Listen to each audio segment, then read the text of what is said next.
La lucha libre profesional es lo que suelo llamar un deporte de ficción, una mezcla de acción riesgosa y teatro estrafalario. Históricamente ha sido cosa de hombres.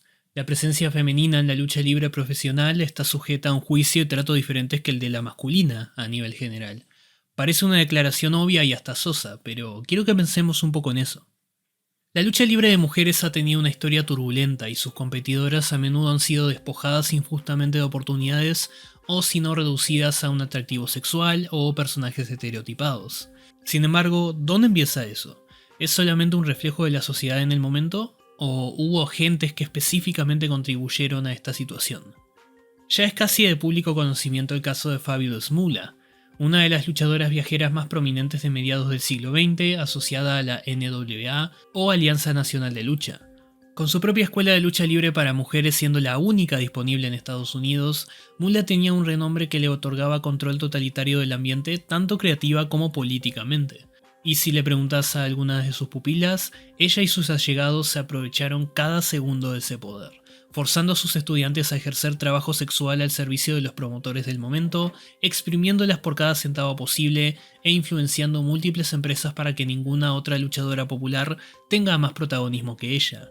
Sus casos se han contado hasta el cansancio y no vinieron sin precedentes, pero es importante mencionar el contexto y legado que prácticas así dejaron para las mujeres en la lucha libre. No tenemos que limitarnos solamente a luchadoras. Muchos ya conocen el caso de Rita Chatterton, la primer referee mujer de la Federación Mundial de Lucha, eventualmente borrada de la historia oficial de la empresa tras un reportado intento de violación por parte del dueño de la misma. Su caso volvió a la luz en 2022, cuando múltiples medios de comunicación fuera de la lucha libre destaparon una lista de situaciones similares con el chairman de la WWE. Chatterton intentó reiniciar su caso contra Vince McMahon, eventualmente aceptando una compensación extrajudicial. Un caso poco mencionado donde una mujer fue tratada desconsiderablemente y despojada de su puesto fue el de Anne Gunkel. En 1972, a Anne le correspondía el 41% de la empresa de su difunto esposo Ray, Georgia Championship Wrestling, en ese entonces afiliada a la Alianza Nacional de Lucha. Pero, ¿qué pasaba con el otro 59%? Los otros asociados al territorio de Georgia no solo querían manejar la empresa a su manera, no solo odiaban a Anne, también despreciaban al mismo Ray Gunkel, y ahora que estaba muerto lo querían todo. Y lo consiguieron fácilmente. Lester Welch, el supuesto socio principal de Anne, hizo que su hijo Roy Lee cambiase la cerradura de la oficina de Georgia y muy literalmente le cerraron la puerta a Gunkel. Así que ella decidió hacer lo impensable. Logró juntar a la mayor parte del plantel de Georgia, convencer a múltiples promotores en Atlanta de trabajar con ella y persuadió a un compañero de Lester para unirse a su nueva promoción, la Alianza Sureña de Lucha.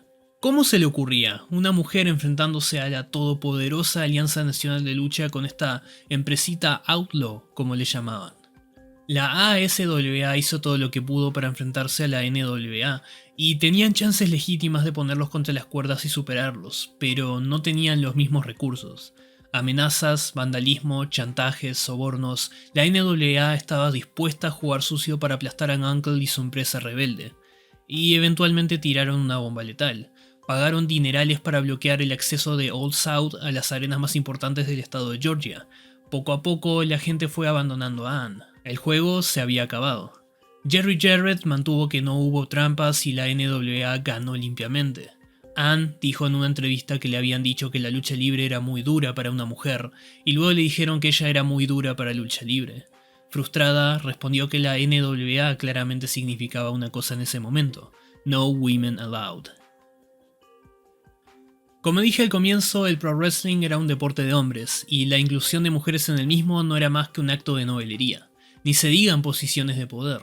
A menudo se usaba un único término compuesto como Lady Wrestling en las carteleras, como esta anomalía que podría pertenecer a un circo aún más que el wrestling convencional. Vemos una línea genealógica de eso hasta el día de hoy. Wrestling femenino, campeonato femenino. La luchadora australiana Charlie Evans repetidamente ha cuestionado esa distinción. En fin, promotores y fans por igual no vieron que las mujeres puedan cumplir un rol más que el de aperitivo visual, a veces incluso físico, y a unos cuantos le beneficiaban reafirmar esa idea. Cualquier intento posterior a reivindicar la lucha libre femenina como algo serio iba a ser parado en seco tarde o temprano. Por un punto en el tiempo era incluso ilegal que las mujeres lucharan en ciertos estados. Con los años hubo ciertas mejoras, especialmente en el giro del milenio, pero en lo que respecta al mainstream siempre se mantuvo la objetificación de las mujeres como lo primordial. There was some times where it was tied and sometimes, the girls couldn't catch a break. Then TNA introduced their women's division in 2007. Manos arriba las mujeres de TNA, porque yo siempre he dicho, la revolución femenina internacional, o al menos gringa, canadiense, de habla inglesa, fue en TNA. Jackie Moore versus Gail Kim, the cage match. And I was enthralled. I was like, yes, girls, get it. And they told stories. Then I saw Awesome Kong, a bigger woman, black, strong, physical, and I had to look her up. La gente no sabe la calidad de luchadora que es Gail Kim. No conoce sobre Daphne. A excepción de unas cuantas, podrías agarrar una luchadora de TNA en su mejor momento y decir, esta es buena luchadora, esta es buena luchadora, esta es buena luchadora, esta es buena luchadora. Habían alternativas, pero no tenían tanto alcance como la empresa más grande del mundo. Como resultado, generaciones y generaciones de fanáticos fueron entrenados para pensar en las luchadoras como descansos para ir al baño, o peor aún, fetiches. I grew up in the era where it was a lot of like bra and panties matches, and it was a lot of like I still distinctly remember like Trish Stratus like barking in the ring, and it was embarrassing. It's a dark part of women's wrestling, but we have to be honest, it was like a lot of degrading angles towards women at the time. Una cuando crece y va viendo la lucha femenina, tal vez cuando eres más pequeño no te das mucha cuenta de lo que pasa, ¿no? Pero ya poniéndote a analizar y poniéndote a ver lo que veías antes, porque hay veces que tú te pones a revisar lo que había antes.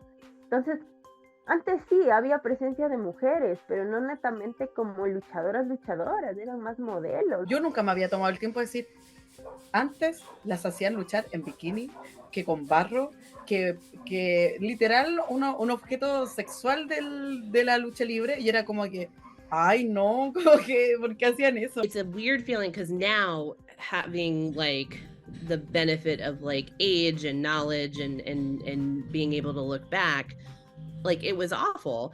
At the time you're watching it and you're just kind of like, something doesn't feel right. As a viewer myself, I felt kind of disillusioned because I was like, I kind of want to see the wrestling, and now it feels like all you let them do is, engage in, bra and panties matches and these small like little matches that they don't get to really show off their character, or they don't really get time with the audience to care for them. Pero al otro lado del mundo, algo interesante ocurrió a lo largo de la segunda mitad del siglo XX.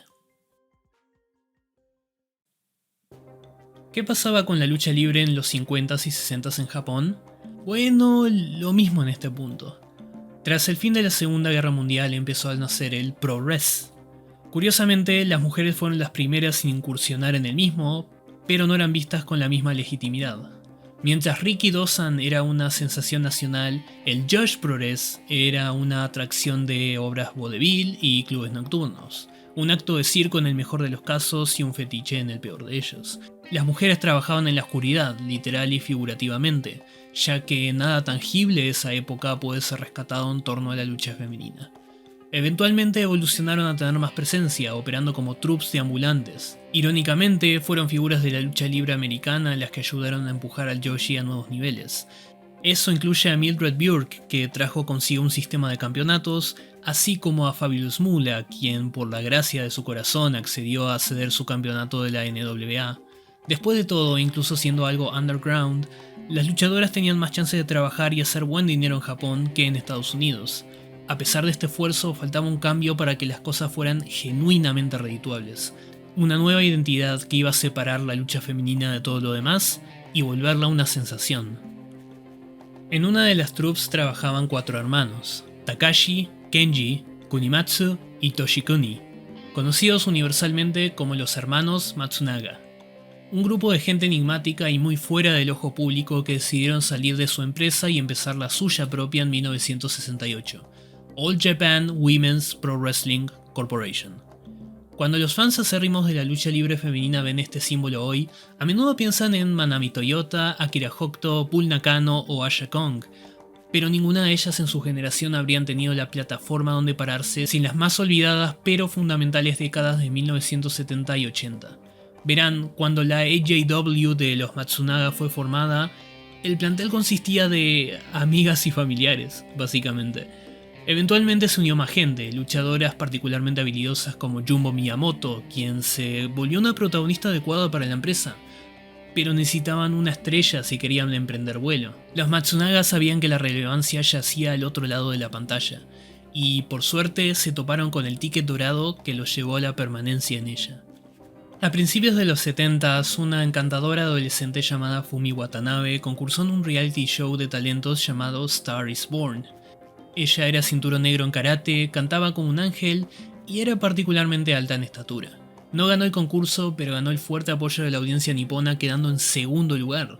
Fumi era una estrella, y la vigilante directiva de AJW sabía que había potencial si mezclaban la lucha libre con la música emergente de la época. Mientras Japón seguía desarrollando su economía posguerra a través de mano de obra masculina, las mujeres estaban tomando control del entretenimiento televisado. La televisora NHK logró un acuerdo con el grupo teatral femenino Takarazuka Revue para transmitir su adaptación de la icónica serie La Rosa de Versalles, o Lady Oscar como conocemos acá. Era un éxito total con la audiencia femenina, y la competencia quería replicar ese éxito. Fuji TV necesitaba algo que cautivara a mujeres y niñas a lo largo del archipiélago, y AJW se acercó con una oportunidad imperdible. Tomemos a esta estrella en rápido ascenso, llamémosla Mak Fumiake y pongámosla al centro de todo. Fuji aceptó, pero para poner a la lucha libre en televisión pidieron condiciones extra. La lucha femenina todavía tenía el estigma de ser un show erótico para hombres, así que había que limpiarlo. Cada show de AJW tenía que empezar con una rutina musical, las luchadoras tenían que ser llamativas y coloridas, y nada podía manchar la imagen saludable y amena que querían crear para el Joshi Purores. No fue un trato difícil, y si conseguían éxito, las reglas se iban a ser más flexibles. All Japan Women's aceptó, y Mak Fumiake, con solo 16 años, era campeona mundial de la empresa. Es difícil determinar a ciencia cierta y con números exactos hasta qué punto llegaba ese éxito, ya que la historia de esa época no fue bien preservada y mucho menos digitalizada en los círculos de lucha libre. Sabemos, sin embargo, que hablamos de horario prime time, en un canal de televisión mainstream, en un país de miles de millones de habitantes. El entretenimiento no estaba tan diversificado como en la época moderna, entonces tenías pocas opciones para ver algo en la tele. Es muy razonable asumir que Mak Fumiake era vista por millones y no a regañadientes. Era una peleadora legítima, una cantante y le salía bien la lucha libre. Una década antes de que Vince McMahon atrapara a los Estados Unidos con la Hulkamania y el Rock and Wrestling, Mak Fumiake era la superestrella enka de la lucha libre en Japón, y ni siquiera podía tomar alcohol. En 1976 era hora de seguir adelante y oportunidades no le faltaban a Fumiake. Así que decidió retirarse del ring para pasar a otros programas en la pantalla chica.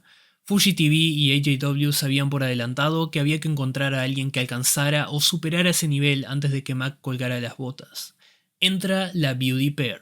Naoko Sato, nacida en 1957, y Makiko Ueda, nacida en 1959, eran dos jóvenes deportistas provenientes del interior de Japón. Naoko prometía mucho en el básquetbol, mientras que Makiko era una apasionada voleibolista.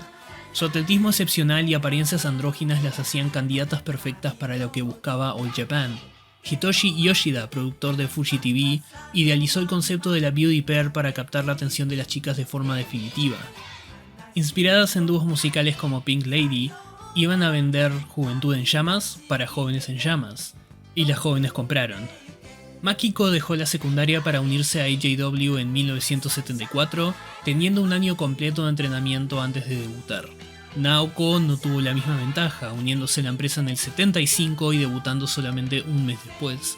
Sin embargo, eso no fue impedimento para construir el legado de su equipo. Cuando ambas estaban listas, iniciaron sus carreras profesionales con nombres más llamativos: Yaki Sato y Maki Ueda.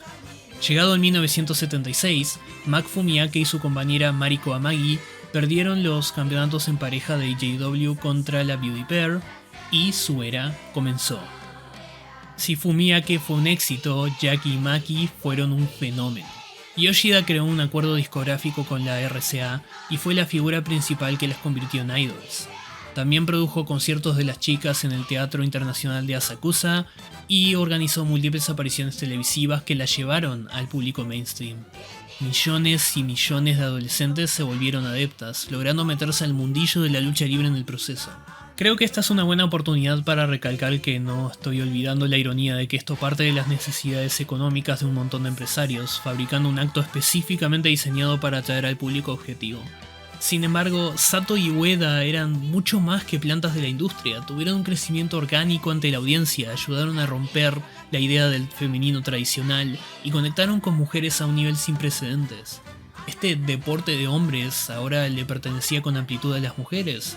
Dieron la talla en luchas que se volverían un estándar permanente en el desarrollo del Joshi Puroresu y tenían un gran elenco de compañeras que daban emoción a los shows. Después de todo, no podés tener una gran heroína sin una gran villana. Junto a las antagonistas Black Bear, Shinobu Aso y Yumi Ikeshita, forjaron una rivalidad que mantenía a la gente al borde de sus asientos en la segunda mitad de los años 70. En 1976, las chicas que iban a los shows a ver al dúo de la belleza se volvían locas con sus performances musicales y quedaban calladas a la hora de los combates. Al año siguiente ya escuchabas los característicos gritos de aliento que llenaban los recintos hasta ensordecerte. La Beauty Pair, aparte de discos musicales, produjo revistas, camisetas, trading cards, todo lo que podía tener sus caras en una superficie básicamente. Incluso Toei les hizo una película. Fueron las primeras Joshi en entrar al furor del merchandising y en ese momento los japoneses tenían dinero suficiente para mover el mercado adelante. All Japan Women se vio beneficiada también, pudiendo organizar shows en las arenas de más alto perfil como el Budokan Hall.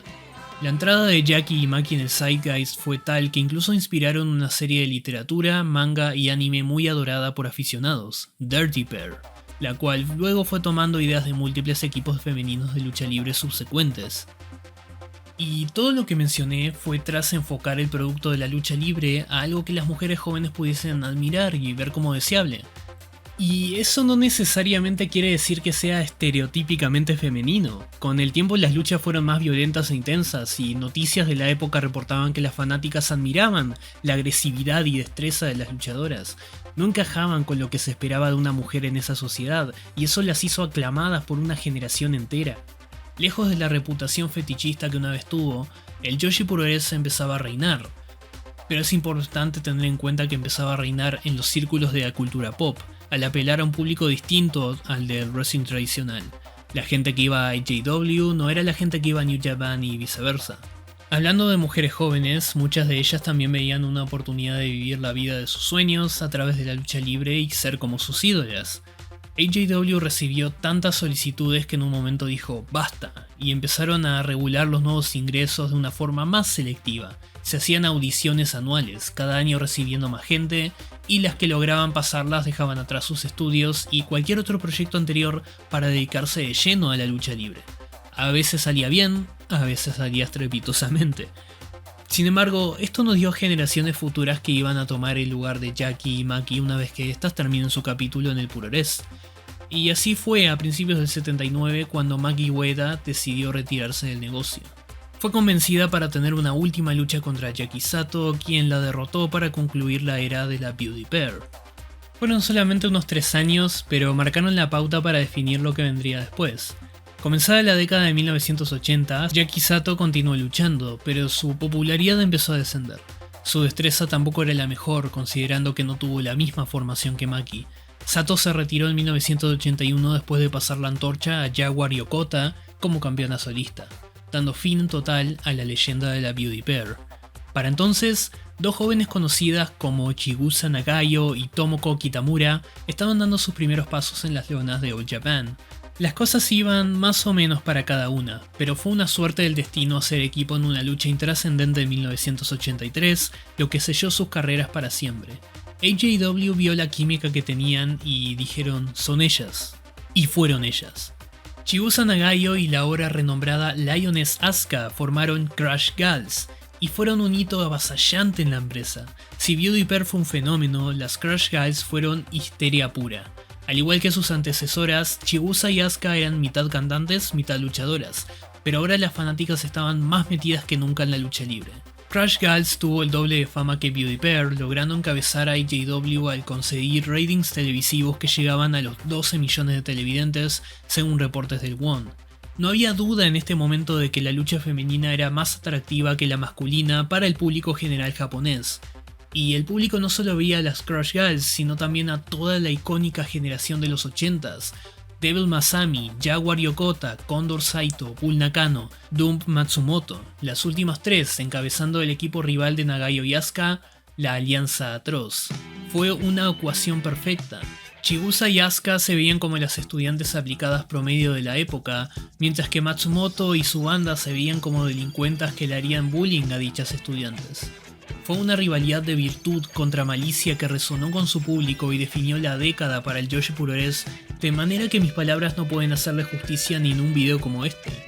Matsumoto era tan temida y odiada que a veces podías escuchar un alfiler cayéndose cuando ella era anunciada, mientras que Chigusa tenía todo el público coreando su nombre por minutos sin parar, incluso si nada de urgencia ocurría en el ring. Las audiciones anuales de AJW explotaban de gente. Las fanáticas más acérrimas se convertían en luchadoras también. AJW era innegable y en la segunda mitad de los años 80 ganó la atención de la Federación Mundial de Lucha, quienes fueron invitando a sus luchadoras con el paso de los años. Los medios de comunicación a lo largo del mundo estaban notando este revuelo e incluso una reportera de la NBC tuvo que cubrirlo en persona. Japón como país ayudó, ya que esa economía posguerra que mencioné hoy estaba en su pico más alto. Era la década milagrosa y todos vivían en grande.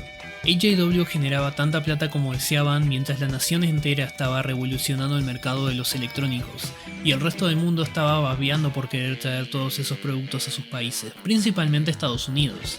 Japón exportaba sus máquinas y Estados Unidos les daba sus valiosos dólares a cambio. Se vivía una prosperidad que parecía eterna. Y llegado 1985, año en el que coincidentalmente Crush Gals estaba en la cima de su apogeo, Estados Unidos se dio cuenta de lo que estaba pasando. Estaban metiéndose en una deuda irreparable, mientras que Japón estaba en un legítimo camino a volverse la potencia mundial número 1. El G5 se reunió para ver qué hacer y de ahí salió el Acuerdo Plaza. Iban a depreciar el dólar para, entre otras razones, evitar que Japón se beneficiara tanto de exportar electrónicos. El Banco de Japón tenía una solución: acciones y bienes raíces. Iban a proveer a múltiples familias y empresas, incluyendo la de los Matsunaga, con estímulos para comprar propiedades y mover el mercado nacional. Estas propiedades se volvían más caras, subiendo el estatus económico de sus dueños. Los bancos otorgaban préstamos para comprar más propiedades. Esas nuevas propiedades se inflaban aún más. Los bancos daban más préstamos, la gente compraba. Los bancos daban más préstamos, la gente compraba. Los bancos daban más préstamos, la gente compraba. Los bancos daban más préstamos, la gente compraba. Los bancos daban más préstamos, la gente compraba. Los bancos daban más préstamos, la gente compraba.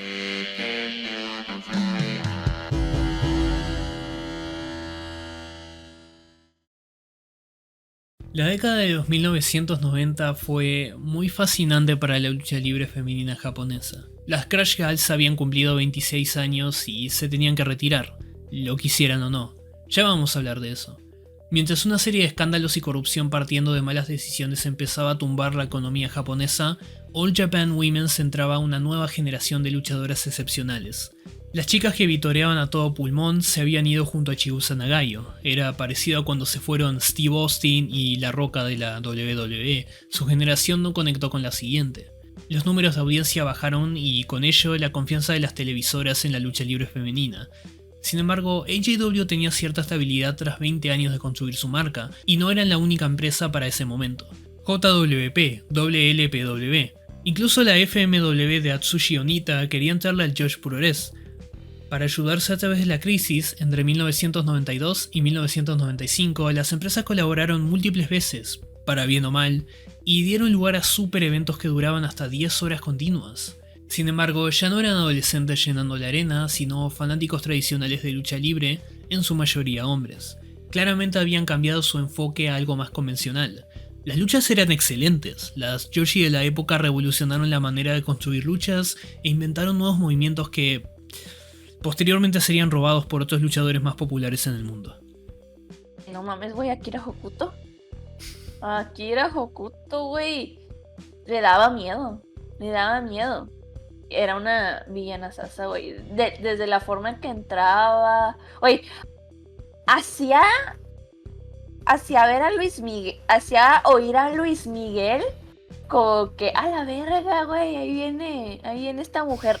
Luis Miguel, Sí, que es sí, la sí, cosa sí. como que más friendly de México. Ahí es cuando el alguna vez fotógrafo convertido en portavoz de la empresa, Hiroshi Ogawa, empieza a conseguir espacio en los medios de noticias tradicionales de lucha libre para reportar eventos de la empresa.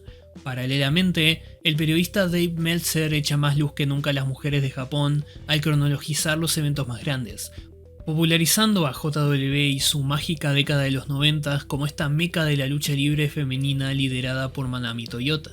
En otras palabras, empezó a ser tomada en serio por los círculos de lucha libre cuando los hombres le empezaron a dar atención.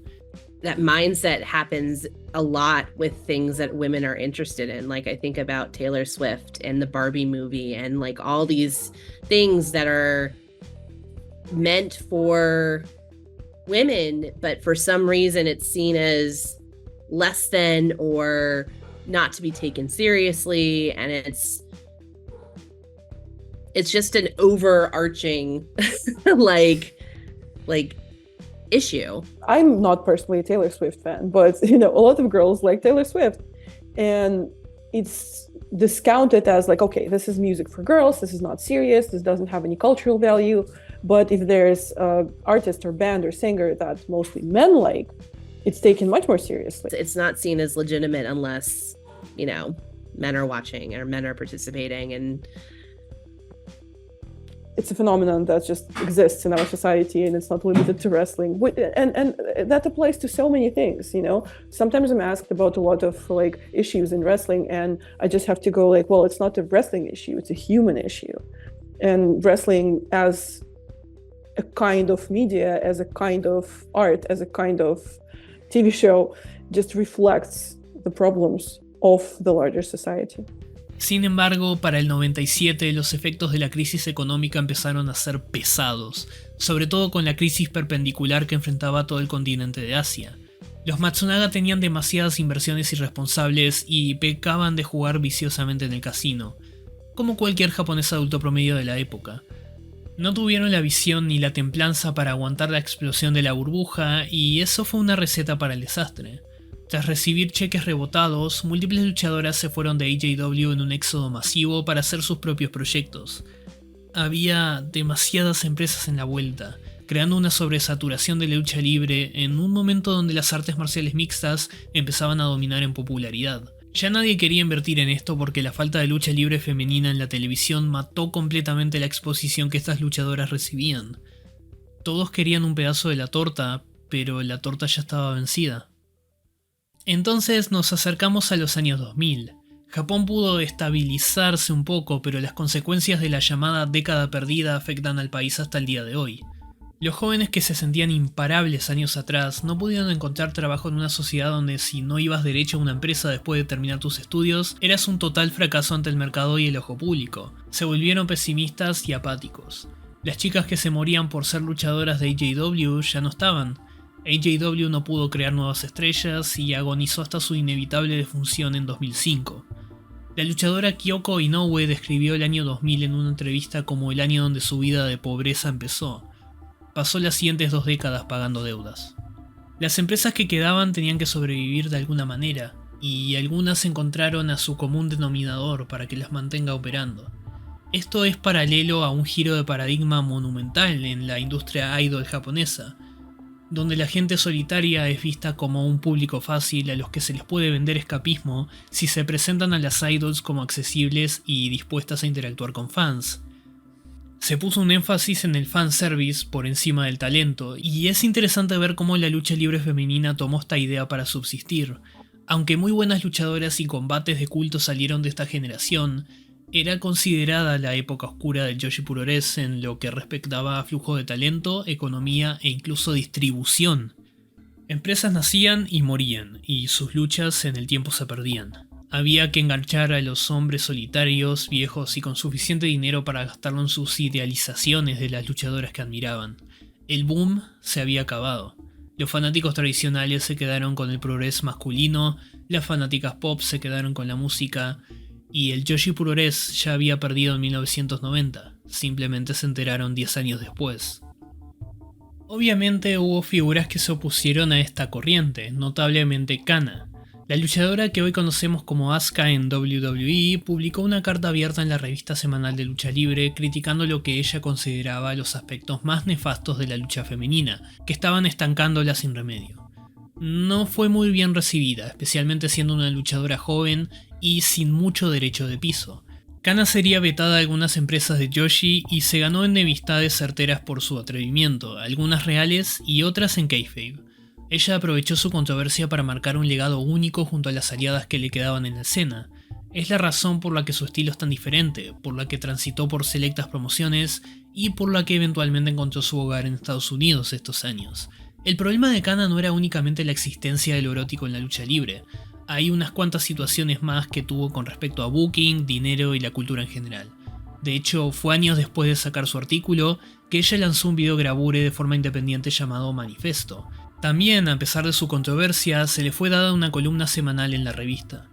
Lo que Kana quería era tener luchadoras competentes y sin miedo a lastimarse en un negocio donde el dolor es inevitable, profesionalismo y mejor calidad.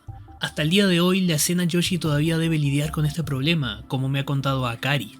Mira, yo siento que de alguna forma hay alguna empresa que no le importa si las chicas van a entrenar bien o todo. Lo importante es tener gente. O sea, puede que entrenen una vez a la semana y todo y hagan 2 cosas en el ring, pero para ellos la cantidad de gente. Eso es complicado porque, claro, obviamente al fan que no es tan fan de la lucha, sino que es más como fan de idol o del físico de las chicas, obviamente lo que haga en el ring no le va a importar. O sea, si no salta, si pega mal, si se mueve o la lucha es lenta o aburrida, le va a dar lo mismo porque él va a ver a la chica. Claro. Pero para las que sí luchan es un problema terrible porque no pueden recibir nada. No, es que yo no caigo para atrás, es que yo no hago, y es como, pucha, ¿y qué te hago? Entonces es súper complicado porque no, es que si caigo así yo ya tengo una lesión y esto, entonces no me hagan esto, y es como, oye, si vamos a luchar, ¿cómo me pedís que no te haga nada? Pero antes de que ahondemos en la época moderna, tengo que aclarar que no todo fue oro y felicidad a fines de la era Showa y principios de la Heisei para las luchadoras. Hay muchas discusiones que se pueden tener sobre lo que All Japan Women's Wrestling hacía. ¿Recuerdan el retiro de las Crush Girls?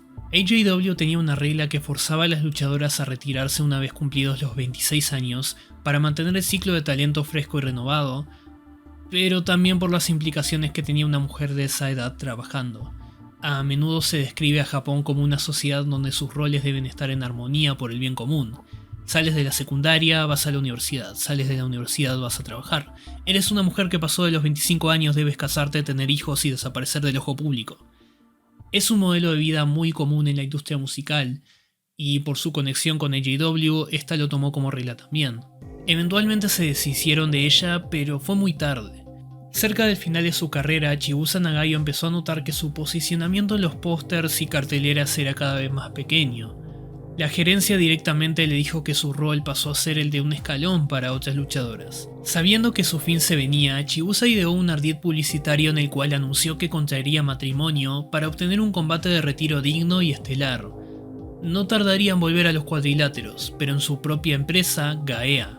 La presión social por casarse llegó a tener repercusiones serias para muchas otras luchadoras. Un artículo llamado Mujeres en el Ring, publicado por Satoshi Kamata en 1985, detalla cómo la mitad de las luchadoras que se retiraron confesaron vivir una vida infeliz. Sus matrimonios eran a la fuerza, ya que pasaron toda su carrera siendo obligadas a no tener relaciones personales por ser figuras públicas, y usualmente terminaban casándose sin estar listas para lo que eso implicaba, y sin conocer realmente a sus compañeros. Esta obsesión social con la juventud perpetua también venía de la mano de una obsesión con la belleza convencional. Eras linda, eras buena, eras fea, eras mala. Asha Kong, una luchadora con descendencia africana y complexión grande, fue introducida a la empresa como una villana porque la gerencia no creía que el público la pudiese ovacionar de otra manera.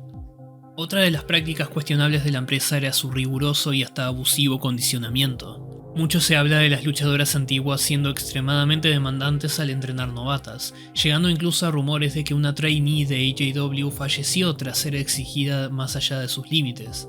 Aunque este tema está cubierto en misterio por razones obvias, el documental que se hizo en el año 2000 sobre Gaea muestra un poco de la cultura de dojo que había en el Joshi, cuando menos un tanto dramatizada. El sistema de jerarquía también tendía a degradar novatas, ya que su manera de pagar derecho de piso era básicamente ser las sirvientas de las luchadoras establecidas. Esto sí fue documentado en AJW gracias a un documental francés. La regla del retiro obligatorio también ayudaba a mantener este abuso perpetuo, ya que si la empresa se deshacía de las adultas que se dieran cuenta del mismo, podían seguir generando ese ambiente con jóvenes inocentes y dispuestas a sacrificarse de más por sus sueños. La manipulación que la gerencia de AJW imponía sobre su plantel no solo iba hacia la junior, sino que también varias luchadoras veteranas reportaron haber sido convencidas de que otras luchadoras estaban legítimamente en contra de ellas. Esto alimentó un aire de desconfianza entre el plantel, que dio muy buenas luchas, pero bajo una dinámica sumamente tóxica. Victory through guts no era solamente una frase pegadiza. Esta cultura del castigo a como dé lugar perduró en una gran sección de luchadoras, pero afortunadamente con el pasar de los últimos 20 años fue diluyéndose. Es clave mencionar también que en términos de salarios, solo las estrellas más grandes tenían la paga más alta. Pero incluso así no se comparaba a lo que ganaban los luchadores, incluso cuando AJW era el furor del momento. Según el artículo de Kamata, Chibusa Nagayo ganaba 300.000 yenes por mes, el equivalente a $42.000 en 2023. Esto por luchar unas 300 veces al año en un estilo altamente demandante. Y esta era Chibusa, quien obtenía bonos constantes por sus apariciones y proyectos musicales, pero luchadoras con menos renombre quedaban bastante a la deriva. Entonces, ¿cómo están las cosas en la época moderna? Si estás al tanto del Joshi Puroresu, tendrás en cuenta ya que Stardom y Tokyo Joshi Pro Wrestling lideran el mercado de lucha femenina en el archipiélago. Stardom tiene un alcance mayor, hasta el punto en el que la gente fuera de la burbuja cree que es la única empresa femenina que hay, y atribuyen a luchadoras que nunca pisaron la misma a su plantel. O cuando menos, creen que todas las empresas de Joshi en Japón son como Stardom, cuando la situación es muchísimo más diversa. Aún hay mala sangre entre ciertas promociones que datan de esa gran caída del Joshi en 1997, y cuando no la hay, simplemente quedan diferencias en la filosofía que cada promotor o promotora tiene a la hora de hacer lucha libre. Veamos algunos ejemplos. Cuando Stardom empezó, el Joshi estaba en su época oscura y su controvertido presidente Roshi Ogawa anunció la creación de la empresa como una mezcla de belleza y acción, impulsada por estrellas nuevas y talento joven, con un fuerte pero reducido respaldo de veteranas experimentadas. Hasta el día de hoy, la belleza convencional y presentación son una gran parte de Stardom. Han hecho algunos esfuerzos para atraer público femenino y familiar en el último par de años, tras haber sido adquiridos por Bushiroad en 2019. De hecho, varias de las luchadoras están totalmente motivadas a cautivar fanáticas. Utami Hayashishita es alguien que constantemente trata de darle experiencias inolvidables a las mujeres del público, así como juega a menudo con las expectativas de género y orientación sexual. Esto les ha salido bastante bien, pero el dinero que manejan atrayendo también al estereotipo de hombre viejo y solitario es demasiado bueno para dejarlo ir. Entonces los libros de fotos siguen, al igual que la mercancía disparatada y los meet and greet caros. No lo niegan ni se esconden de este hecho, ya que lo anunciaron en su carta de presentación inicial, en 2011, y hasta el día de hoy parte del eslogan de la empresa recalca la belleza de las luchadoras. Se puede decir que Stardom es más formulaico a la hora de desarrollar combates y narrativas, pero cada luchadora tiene mucha libertad de hacer sus historias y personajes como vean conveniente. La directiva simplemente arma luchas y escoge resultados, el resto depende más del plantel. Eso da escenarios muy entretenidos e impredecibles, ya que ves la mezcla de varios tipos de creatividad chocando entre sí. Stardom es un producto redondo. Tiene buena storyline, buen combate, buenas luchadoras. Igual, si separamos los puntos, puede que no sean los mejores en cada uno. Pero si juntamos todo, es como que el más consistente. I just fell in love with it. It's like still my favorite promotion to this day. And it's like helped me like not even get into just Joshi, but like pure like Japanese wrestling, which is like so interesting to think like an all women's promotion got me into like New Japan and Noah and stuff like that. I love that there can be layers to the characters.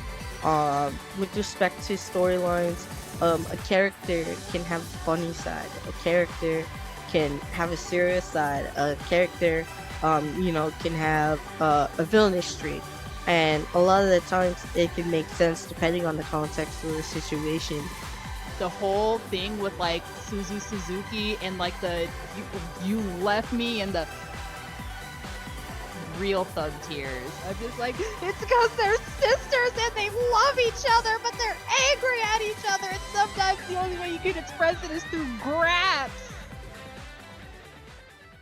Tokyo Joshi Pro Wrestling suele aprovechar la fusión del mundo musical con la lucha libre para anunciar su plantel. Tienen algunos personajes más estrafalarios y un enfoque más grande en la actuación y narrativa explícita. No hay heroínas ni villanas demasiado marcadas acá, sino que bajo palabras de su booker Tetsuya Koda, se concentran en las problemáticas que surgen entre distintos tipos de relaciones y amistades.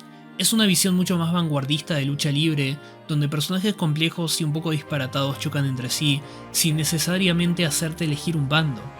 La idol fracasada es como que un concepto muy chido. O sea, la idol que se reivindica en la lucha libre, porque la mayoría de idols, ya sea de J-pop, de K-pop, etc., cuando fracasan no hay como que una redención. Aquí Makito pudo lograr como que su sueño a través de algo que no te imaginas para un idol, como vendría siendo la lucha libre. Y en eso conectó conmigo, pero también conectó mediante su personalidad de ser un fracaso, porque, o sea, yo me siento, en ese tiempo yo estaba como que muy abajo, y es como que, wow, literalmente yo. Eso no quiere decir que la acción en el ring sea masivamente inferior, quizá un poco menos prolífica en general.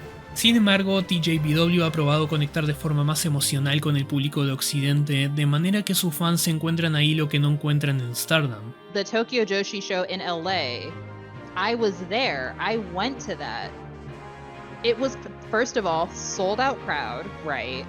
People were losing their minds. People are crazy for Joshi wrestling here. All the like American fans here, they know all of the fan chants. They know all of like the character gimmicks. They know all of these girls' names and like what makes them special. There are so many fans here who love Joshi wrestling and just scream over every crumb they can get.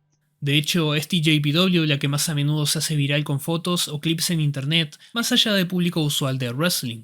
Una de sus principales figuras, Mizuki, constantemente se gana el cariño de usuarios en internet con su movimiento de remate, el Whirling Candy. Luego tenés promociones más pequeñas como Sendai Girls, Diana, Marvelous o Pure J, todas dirigidas por legendarias luchadoras, que definitivamente tienen un enfoque más tradicional y enfocado en la construcción lógica de una pelea. En palabras de Akari, mientras Stardom hace luchas vistosas y cargadas de elementos del idol, en su empresa se concentran en que cada movida dentro de una lucha tenga sentido. A lo largo y ancho de la escena no encontrarás historias verbales elaboradas a menudo, pero sí una sensación inigualable de acción y creatividad motriz. Algo a destacar de Sendai es que además de promover la lucha libre, tienen un acuerdo con la ciudad homónima para fomentar la notable producción de arroz en el pueblo. El plantel de la empresa trabaja en una granja cuando no están luchando. Un proyecto más nuevo que ha traído muchas fanáticas femeninas es Evolution Joshi, que por ahora cuenta con un plantel de 2 luchadoras activas enfrentándose a otras competidoras de la escena. También hay emprendimientos más experimentales, absurdistas o simplemente cómicos. Actress Girls es una promoción en alza que, como su nombre indica, enfatiza la teatralidad, aún más que Tokyo Joshi. Tanto es así que tampoco le gusta mucho la idea de considerarse una promoción de lucha libre. La empresa se divide en marcas, donde sus integrantes interpretan diferentes personajes de todo tipo y han logrado enganchar a muchos fans con su innovación, pero también saben producir talento excelente que hoy en día avanzó a planos mayores en empresas más conocidas. La serie Choco Pro de la empresa Gato Move empuja constantemente los límites de lo que puede ser considerado lucha libre, pero el riesgo les es recompensado con una base de fans apasionada. Lo que considero brillante de Choco Pro es precisamente la falta de ring, porque fuera de lo que son los personajes locos, la comedia desenfrenada y las historias melodramáticas, Estas luchadoras están aprendiendo a manejarse en armar una lucha sin el uso de cuerdas, lo cual es una de las mejores cosas que puede aprender un luchador que quiera ser independiente e improvisar si una cuerda se rompe o está en mal estado. La fundadora, Emi Sakura, también cree fervientemente que cualquiera puede ser luchador sin importar su condición, lo cual choca con mentalidades más de la vieja escuela que creen que se necesita un tipo de persona específica para hacerlo. Fuera de Choco Pro hay ideas ambiciosas como la producción 2.5 Dimension de Osaka, que busca mezclar la fantasía y los poderes mágicos con la lucha libre y enfocar su producto al disfrute del público infantil. Otros proyectos simplemente quieren darle oportunidades a gente de múltiples caminos, como Secret Base, Triple P Tokyo o Hot Scrunchy, que actualmente emplean trabajadores sexuales, entre otras personas con diferentes trasfondos, quienes amplían sus horizontes y forjan una carrera de luchadoras sin ser necesariamente definidas por sus otras profesiones. La conciencia sobre la fetichización de luchadoras ha generado una especie de efecto adverso en ciertas comunidades de fans, donde la sexualidad pasó de ser hiper celebrada a ser un tabú sin punto medio. Hay luchadoras como Mariah May o Mina Shirakawa que efectivamente usan el atractivo sexual como parte integral de sus personajes, pero siempre son mucho más que eso. Sin embargo, ellas ya reciben un descuento en apreciación. Mina, por ejemplo, es modelo gravure, por lo que su incursión en la lucha libre causó mucho desapruebo. Shirakawa también es avanzada en edad en comparación a la luchadora promedio, por lo que recibió mucho juicio de parte de fans tanto en Japón como en el resto del mundo. Mina tuvo que esforzarse en demasía para llegar al nivel que está hoy, habiendo ganado el campeonato Maravilla de Stardom, siendo líder de su propia facción y una luchadora más que completa. Pareciera que las mujeres que se atreven a controlar su sex appeal a conveniencia tienen que ser completamente prodigiosas en la lucha libre para apenas ser tomadas en serio, o si no serán reducidas a valer nada. Y a veces ser prodigiosas ni siquiera les quita ese estigma. Lo irónico es que unas cuantas de las luchadoras más aclamadas de los años 90 también protagonizaron sus propios libros de fotos, algunas incluso haciendo desnudo. El gravure de Manami Toyota, lanzado en 1996, fue exhibido en la Torre de Tokio como exposición de museo. Con todo esto quiero decir que la lucha femenina en Japón es mucho más compleja de lo que pueda asumirse a simple vista. Cada gente o entidad en ella han tenido su propia visión de cómo debería ser la lucha libre, pero todas lucharon por crecer y en la mayoría de los casos matar el estereotipo que perdura sobre ellas. Por su naturaleza, la lucha libre siempre va a vender el cuerpo humano como un punto de atractivo, y eso escapa del género y el sexo. Mostrar tu cuerpo o apreciar el de otro en las circunstancias adecuadas no es una barbaridad, pero claramente las mujeres transitan un camino distinto. Para algunos, una luchadora mostrando su cuerpo da permiso a exceder los límites y atentar contra la privacidad del talento. Cuando vino aquí Dalis la Caribeña, ella se enojó con un fan japonés y como que lo enfrentó porque él en redes sociales subió solamente, era así, las nalgas de la Dalis, así, nada más, era así como que atrás, no, ni la espalda, ni las piernas, no. Y eran así como 50 fotos de eso y las subió como en un grupo de México de lucha. Y ella, claro, la etiquetaron y ella le dijo, o sea, elimina todas estas fotos y no te dejo la grande. Y él eliminó todo y le pidió perdón. Entonces, obviamente, yo creo que se debe haber sacado de onda porque, claro, de ahí decir a que la misma luchadora te enfrente, o sea, uff. Pero el problema nunca fue lo sexy o lo visual en la lucha libre, sino quién controla lo sexy en ella y hasta qué punto eso no es un abuso de las competidoras. Una de las luchadoras que más quiere cambiar todo el escenario actual es Sarii, anteriormente conocida como Sarray en WWE. La llamada diosa del sol fue entrenada y desarrollada por las leyendas de AJW y personalmente alentada por íconos del progreso masculino también. Su filosofía está radicalmente basada en que la lucha libre femenina debería dejar en segundo plano el aspecto idol y fortalecer el apartado del combate. Sus recientes declaraciones en Tokyo Sports y Monthly Puroresu recalcan esa visión. Y eso es lo que pasó con Sari, de que ella volvió a Japón y quiere como demostrar que la lucha en Japón, la Joshi Puroresu es strong style y no es como cosa de idol. Y eso es lo que ella vio de afuera y como que no le gustó mucho el tema. El tiempo dirá si tiene éxito, pero lo cierto es que actualmente el Joshi Puroresu tiene muchas identidades y todas quieren llegar a la cima. Todo este ascenso no ha pasado desapercibido en Occidente, y aunque las empresas grandes están haciendo tardíos avances en impulsar talento japonés, Tokyo Joshi Pro Wrestling se animó a viajar a Los Ángeles este año. Proyectos como Spark, Sukeban, Kitsune y Dream están apostando totalmente en llevar a estas luchadoras a nuevos horizontes y plataformas. Algunas de las empresas independientes más reconocidas del momento, como Deadlock, West Coast Pro y Prestige, no dejan de buquearlas tampoco. En paralelo, AAA y el Consejo Mundial de Lucha Libre han invitado múltiples japonesas a México, dándole importantes oportunidades a varias que nunca habían salido del país antes. Mei Suruga, en particular, se ha vuelto una sensación ante el público mexicano. Por supuesto, RCW en España sigue trazando el camino que empezó muchos años antes, y así como varias luchadoras vienen a Occidente, luchadoras van a Oriente también.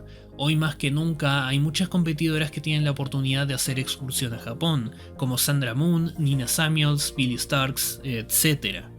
Muchos proclamados expertos de la lucha libre han reducido toda la historia y todos los esfuerzos de las luchadoras a fetiches sin ningún tipo de matiz. Nulifica todo lo que esta gente hizo y hace hoy para mejorar su arte, aunque no puedan evitar caer en el estigma por circunstancias que a menudo escapan de su control. En realidad todos saben que no pueden llegar al nivel de lo que había en el pasado. O sea, era otro tipo de estilo, otro tipo de enseñanza, otro tipo de fans. Entonces hay que adaptarse a lo de ahora. Obviamente todos quisieran que fuera como lo que era antes, pero no están las cosas que habían antes como para que se llegue a eso. Y gente que era como leyenda, así tú no la podís como repetir. O sea, es gente nueva y es otra perspectiva y otra cosa. Siento que no se puede pretender como volver a lo de antes. Nunca se va a poder, siempre. Lo importante es que venga gente, o sea, Claro. ya sean hombres o mujeres, pero sí se es consciente y todos son conscientes de que hoy son mucho más hombres ahora. O también, bueno, y tú en las empresas de hombres como NOAH, NJ, veí muchas más mujeres. Sí. Entonces, yo me acuerdo que cuando he participado en empresas, por ejemplo, como es GLEAD, es algo así, Sí. Greto, como dicen aquí, lleno de chicas. Y yo así como, porque siempre acostumbrada a que siempre fueran hombres, entonces ver como el otro lado era raro. Aún falta mucho para que la lucha libre femenina japonesa escape de los restos de su época oscura, y ciertamente la pandemia retrasó y detuvo muchas cosas que iban a ayudar a la causa. Pero es sumamente sesgado rebajar así esta escena, sobre todo viendo que las cosas en la lucha libre occidental no han sido tan perfectas tampoco, especialmente para luchadoras que se formaron en la escena independiente de los años 2000, como la veterana Nicole Matthews ha expresado. En las empresas grandes de hoy, la lucha libre femenina es a menudo una división secundaria que pocas veces tiene la misma credibilidad o misma cantidad de tiempo en pantalla que la masculina, y no hay esfuerzos fundamentales en que eso cambie, a excepción de alguna marca o programa que está fuera de televisión. I think there was a progression, at least starting from when I was watching growing up to now. Like obviously it's definitely progressed. Do I think that it's the best it can be? No, absolutely not. Especially like when you watch like Joshi products and like Stardom and like TGPW, and you like get this great like women's wrestling where like the people like booking them make them feel like a big deal, and then you have to like watch like a SmackDown where they get like a 2-minute squash. It just really shows like the difference in quality, and it kind of makes you say like, why am I watching this when I could go watch something better? Am I gonna sit and watch AEW for 2 hours for women's wrestling and I'm gonna get like a 5-minute match or a 2-minute segment? Maybe I just shouldn't watch AEW, and that's fine. Like if you want to watch it for other things, then yeah. No se les da espacio, no se les da main event, no, es como sigue siendo la luchita de relleno. Y me parece muy injusto, la verdad. I think a lot of the problems with the bad booking of women's divisions in bigger promotions come from a very unfair percentage of women's matches, of women's TV time, of women's live promo time, of women's pre-recorded promo time, as opposed to the men's. So I genuinely think that if we had a 50-50 distribution then the bookers would be obliged to pay more attention to the women's booking, because then it would be half of the show. But when it's just 20% of the show or 10% of the show, of course you're going to pay less attention to it, and of course it's going to be an afterthought, because if that one thing gets dropped, how many people are going to notice it? Except for people who like intentionally care about women's wrestling, you know? Como decía hasta al principio, aquí generalmente las empresas están separadas por hombres y mujeres, y una empresa de hombres es tan importante como una empresa de mujeres. Nuestra lucha no es para rellenar, no es como para ir al baño, no es como algo... No, nosotras tenemos un evento y cada una es tan importante como otra. Entonces, cuando vienen luchadoras como de otros países, nos dicen eso, nos dicen, oye, aquí es como otra cosa. Se sienten súper bien en ese sentido aquí, porque sienten que le dan como el espacio que corresponde. Y claro, muchas veces se habla mucho de que Japón es muy machista en distintas cosas, pero en cuanto a la lucha, siento que es súper equilibrado. Y más que cualquier país. No hay muchas mujeres en posiciones directivas o creativas, entonces al final del día tenés historias hechas por escritores que no entienden lo que un personaje femenino haría en determinada situación. Si estás por tu cuenta y sin ser respaldada por una empresa o agencia, es muy posible que busquen aprovecharse de ti de una u otra manera. El inicio de la pandemia vio destapar una enorme cantidad de situaciones de abuso de toda índole, un evento conocido como Speaking Out, donde múltiples víctimas en la lucha libre de todo el mundo, en su vasta mayoría mujeres, denunciaron abusos de superiores. La respuesta a todo esto dejó mucho que desear. Cuando yo me enteré que pasó lo de una compañera, a mí me dolió en el alma saber de que le estaba pasando esto, porque nosotros yo me enteré después del momento donde hicieron ese comunicado, donde salió esto. Que fue hacia un luchador que está prácticamente baneado de la escena nacional. Pero sí me dolió mucho esa sensación de ver qué era lo que estaba pasando, del poder no darme cuenta, o el poder decirle, amiga, aquí estoy, por favor escúchame, por favor, si quieres llorar, hazlo, yo te abrazo, o te digo algo. O no sé, simplemente vamos a tomar un café y tú me vas contando, bótalo todo, por favor. Y lo tuvo que aguantar por tantos años, y lamentablemente por una cuenta, para algo masivo que fuera Speaking Out a nivel mundial, lamentablemente tuvimos nuestra versión y bueno, nos dimos cuenta de lo que había pasado y ya fue muy tarde. O sea, esa persona, lamentablemente esta chica ya no es parte de la lucha libre chilena. Y podría haber sido, no sé, una muy buena luchadora, una tremenda profesional, y lamentablemente perdimos a esa persona, como lamentablemente perdimos a otras chicas que ya no están en la escena por lo que sucedió. Estas tendencias empiezan a influenciar trabajadores fuera del ring, periodistas y fans por igual. Un caso a destacar es el de Sky Blue en Chicago, quien usa un atuendo de lucha que le ganó mucho revuelo entre los fans durante el primer show de AEW Collision. Desde comentarios en internet hasta en la misma arena, muchas fanáticas que asistieron al evento confesaron sentirse extremadamente incómodas por las vulgaridades que le gritaban. La luchadora se lo tomó con humor y aprovechó el revuelo para redirigir fans a su Patreon, pero no todas reaccionan de la misma manera. Mia Yim explicó en una transmisión en vivo en 2020 que decidió luchar con pantalones holgados ya que una enorme cantidad de fans quedaban obsesionados con su cuerpo descubierto en la época en la que luchaba con falda. El destrato que reciben las mujeres en la lucha libre hoy es un poco menor que antes, pero no deja de existir masivamente. Y quise hacer este video por eso también.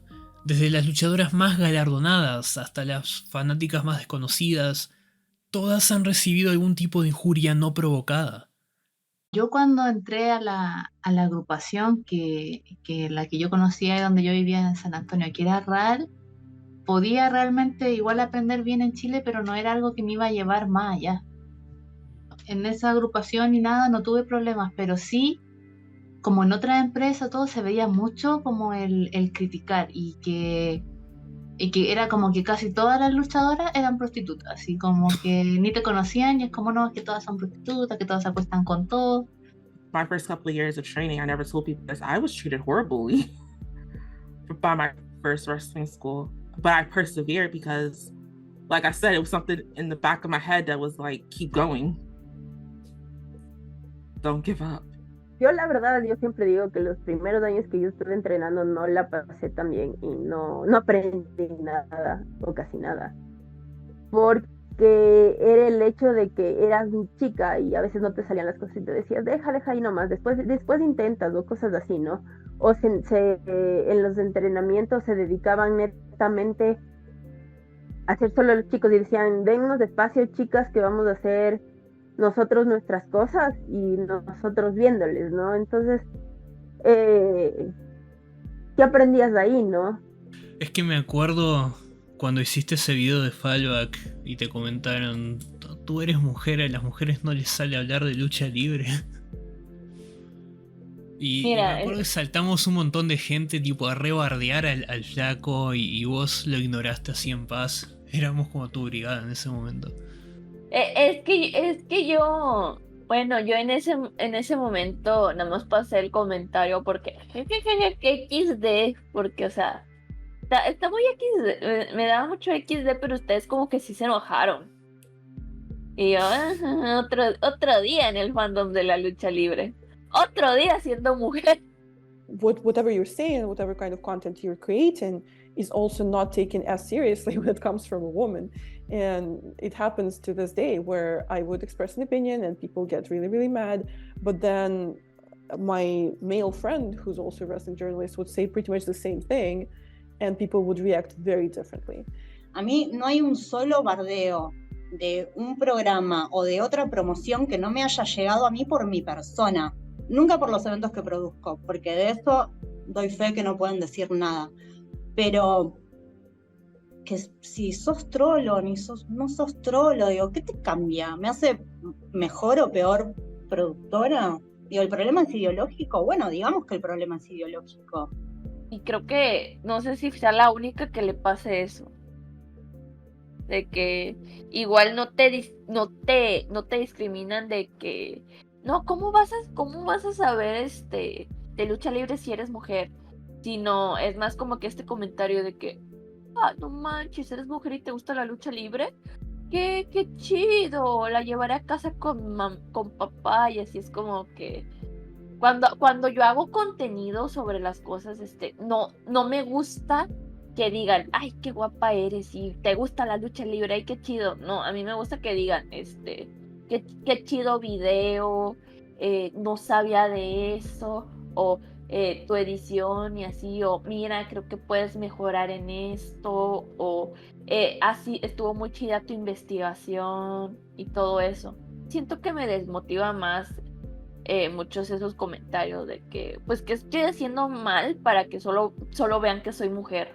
¿Qué es lo que estoy haciendo mal? Para que solo vean eso. Cuando le estoy poniendo tantas ganas a un guión o le estoy poniendo tantas ganas a una edición que no soy tan buena editando y así. En el gran panorama de las cosas, esto es solamente un síntoma del problema general que enfrentan las mujeres en cualquier deporte, trabajo, arte o la vida cotidiana misma. Pero también siento que es un síntoma al que poca atención se le da, y es viendo la dinámica con Japón a través de las décadas donde más se expone. A su vez, esto genera una situación peculiar con ciertos seguidores del wrestling. La otra cara de la moneda es que hay muchos fanáticos snob que tratan horriblemente a las luchadoras occidentales por no ser Joshi hasta el punto de lo absurdo, como si nacer en Japón te diera condiciones genéticas que te hacen mejor en la lucha libre, cuando en realidad es solamente una consecuencia de las culturas y eventos que detallé en este video. En un mundo ideal, Kelly es una habilidosa luchadora técnica, campeona JWP que tuvo una rivalidad internacional con Hazuki, quien admira a Kelly desde su infancia. Pero en el mundo real, plagado por las decisiones de gente corrupta, Kelly es una representante de la era de las divas que apenas pudo mostrar de qué estaba hecha al final de su carrera, y su lucha contra Hazuki es solamente un sueño imposible para la misma. Con todo esto de la revolución femenina, mucha gente le han estado tirando a las divas. Y es como que lo mismo que dice María Kanellis, güey. Pero es como que toda esa gente no estaríamos donde estamos, tanto en el buen sentido como en el mal sentido, si no hubiese sido por todas estas mujeres. Ellas también merecen respeto, por más que su generación hubiese sido esta cosa Frankenstein entre modelo, fitness, manager, A-Candy, etcétera. Yo creo que hubieran salido muy, muy grandes atletas si se hubieran potenciado como tal. Porque tenían la estética, tenían las ganas, eran deportistas, eran disciplinadas, aunque sea para mantener su cuerpo. Imagínate, hubiera un Triple H, hubiera agarrado, no sé, a la misma María en su tiempo y le hubiera dicho, ya, entrena. O sea, hubiéramos tenido grandes, icónicas, no solamente divas, sino también atletas. Lo intentaron. De verdad se ve que lo intentaron, pero no les dieron la oportunidad. I also hate how WWE's yeah, the divas were bad. I'm so glad we got rid of them. You created it. My brother in Christ, you created the system. Entonces es una locura que ellos nunca se hayan hecho cargo. O que siempre que salga Stephanie o Triple H, nunca digan, sí, la verdad es que fue nuestra culpa o fue culpa de gente del pasado que se estaba encargando de los buqueos o de manejar la empresa. No, o sea, siempre dicen, sí, porque la verdad que una época en la que las mujeres no tenían oportunidades, pero nunca dicen, no tenían oportunidades porque así lo quisimos. No importa la cantidad de hechos y personas nefastas que la lucha libre femenina sigue encontrando, hay algo que hace que las luchadoras sigan en pie, incluso si algunas se retiran.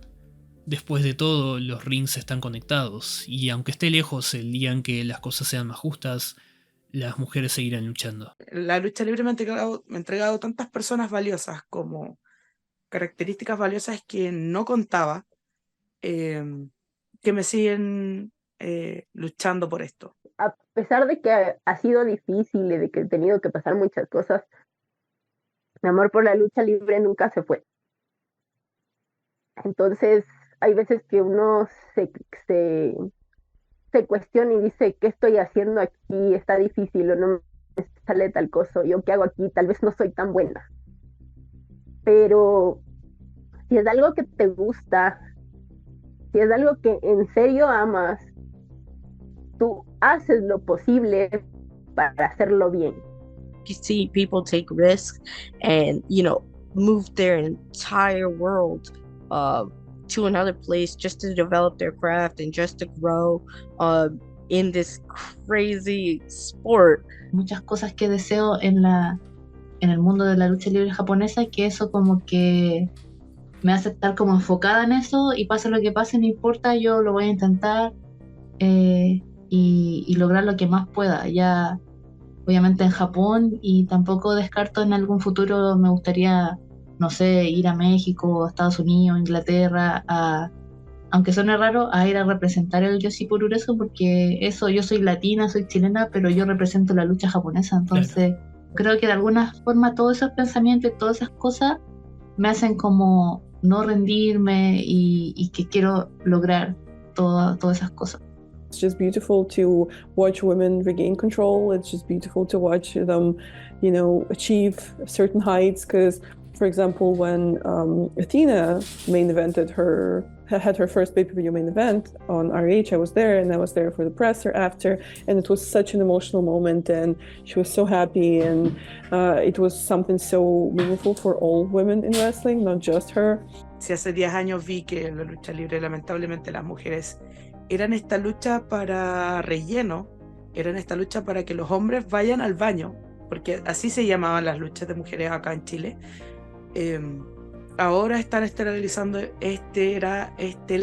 eventos, como lo que sucedió hace muy poquito, hace una semana atrás, lo de Max, que fueron 2 mujeres defendiendo un campeonato máximo. Y veo a Chile y digo, qué increíble esto, porque, o sea, no me alcanzan los dedos de las manos para contar la cantidad de luchadoras que hay y las oportunidades que se les están dando también.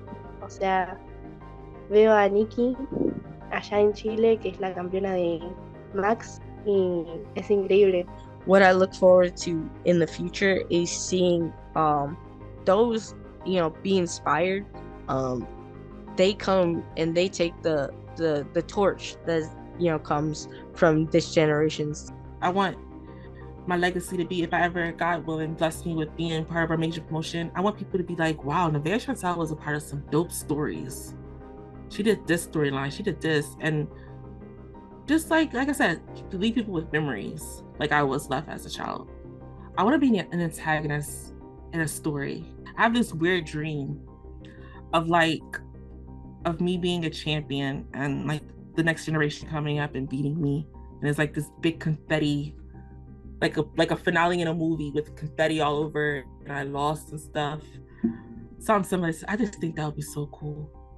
I'm like an elder in the fandom community now, which is weird to think about, but it's definitely about like making sure it's better for like the next group, right. And seeing like other creators and other artists come in, and a lot of first-time writers contributed to my zine, and seeing them kind of progress and doing their own thing now has been like, I don't think it's ever going to be perfect. It's never going to be like an Oasis, but you know, whatever small things that we can do to contribute to that, I think we should. I think we have a responsibility to. Women are inspiring independent creators to make videos all about them when they do their wrestling in another country in a language that like they don't speak. And then those videos are getting other people, perhaps who speak languages that they don't speak, to watch their videos and then watch that wrestling. Thanks to wrestling, I've seen so many beautiful places, and I've created wrestling content on 3 different continents, in 3 different languages, in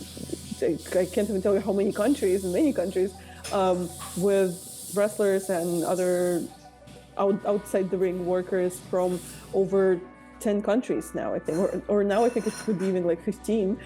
And it's crazy, and it's, you know, you get to see the world, and you get to know so many different people, and you get to combine it with other things that you love, and you just get this beautiful community. Se puede generar otra cosa.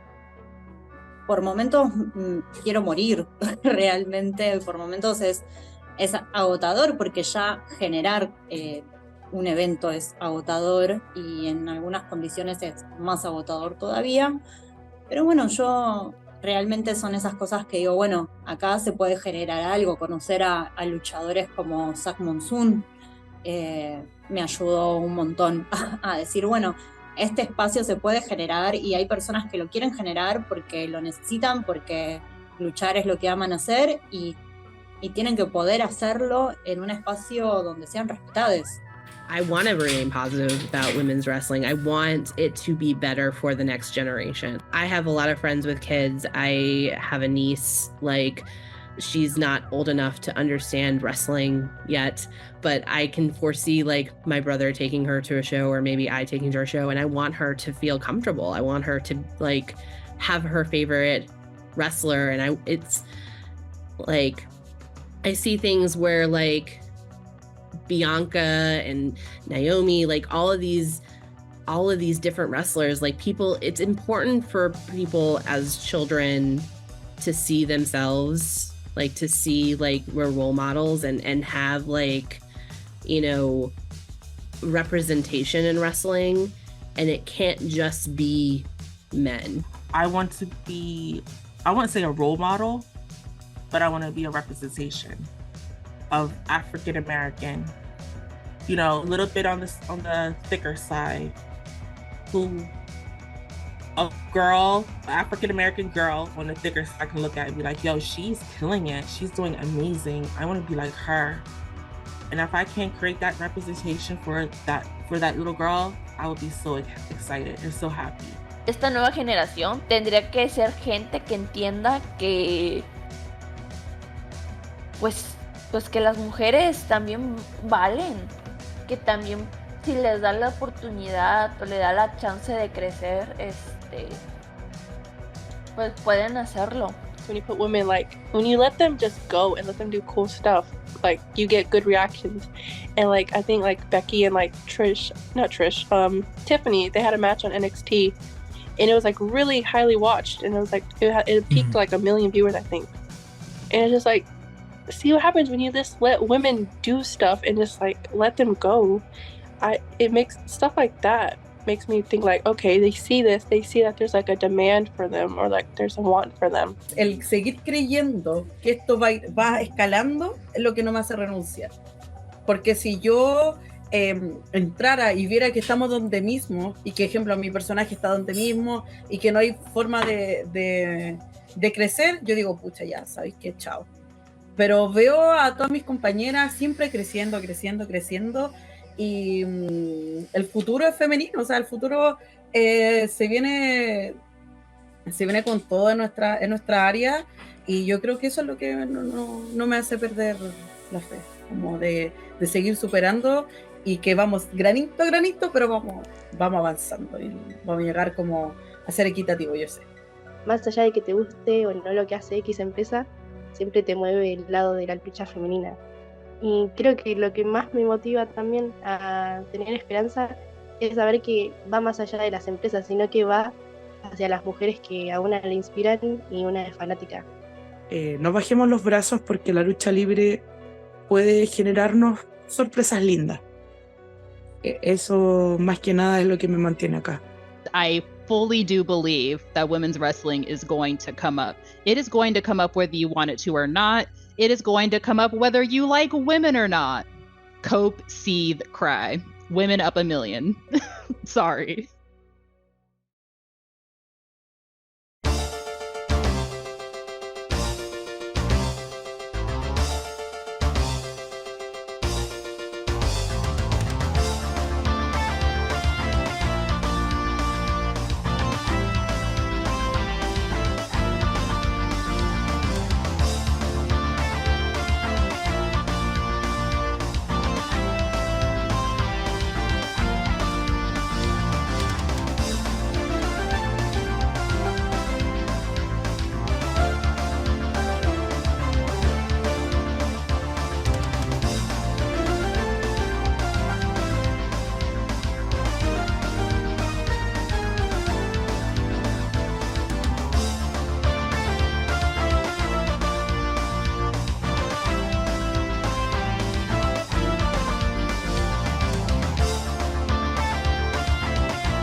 駆け巡る